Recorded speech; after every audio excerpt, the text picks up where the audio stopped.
Well, we are getting an intimate look into the Obama administration's counterterrorism tactics. A New York Times article exposed the grim details behind a so-called kill list. That is a top-secret nomination process to designate which terrorists to capture and kill. And as it turns out, the administration has a lot more blood on its hands than many thought.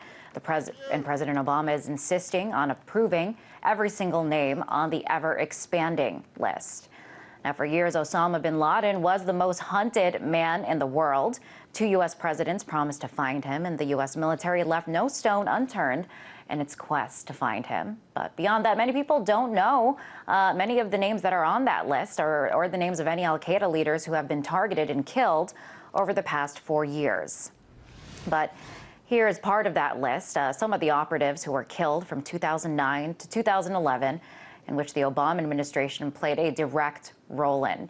You may recognize a couple of the names. Anwar al-Awlaki was the American-born cleric whose fiery sermons made him a larger-than-life figure in the world of jihad. He worked with members of the Yemeni sector of al-Qaeda and was the first American to be targeted in this war. And of course, there are plenty you haven't heard of. In May of last year, al-Qaeda's chief of Pakistan operations, Abu Hafs al-Shari, was killed in Pakistan by a drone. It was a major blow to al-Qaeda's operations.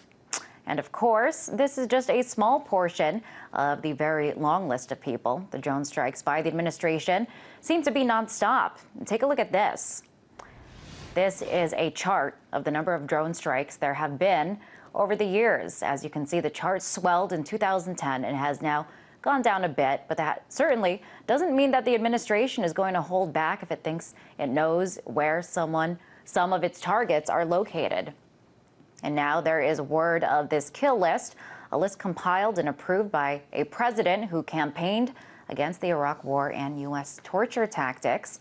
So this shows the president's apparent evolution in dealing with counterterrorism and attempting to limit civilian casualties, with some critics comparing this list to a collection of baseball cards. For many, it appears that the U.S. long ago turned from being a nation concerned with national security defense to actively going on the offensive.